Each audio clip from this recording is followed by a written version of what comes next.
नमस्कार मैत्रिणींनो, कविताज किचनमध्ये आपलं स्वागत आहे। आज आपण बनवणार आहोत फायबरयुक्त पपईची भाजी। कच्च्या पपईमध्ये फायबरचे प्रमाण जास्त असते आणि थंडीत खाल्लेली चांगली असते।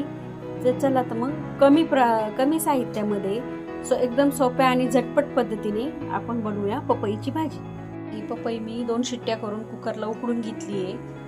त्यात मसाला टाकायला अद्रक, लसूण, हिरवी मिरची, जिरे याची पेस्ट केली आहे, कांदा, कढीपत्ता आणि सुक्या मसाल्यामध्ये लाल तिखट, धना पावडर, गरम मसाला, हळद आणि मीठ एवढं घेतलेलं आहे। चला तर मग आता कच्च्या पपईची भाजी बनवूया। आता तेलामध्ये आपण मोहरी टाकली आहे, कांदा, कढीपत्ता टाकून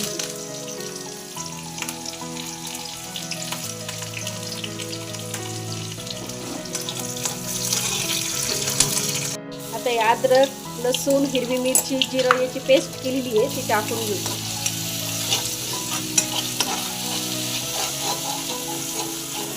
आणि मिरचीची पेस्ट परतून झाली आहे। आता हे सुके मसाले घालू।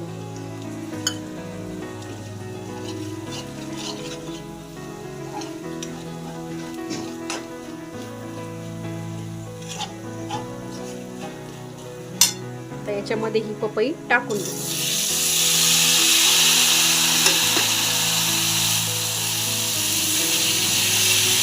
पाच मिनिटं चांगली परतून घेऊ। याच्यामध्ये मी वरतून कोथिंबीर घातली आहे।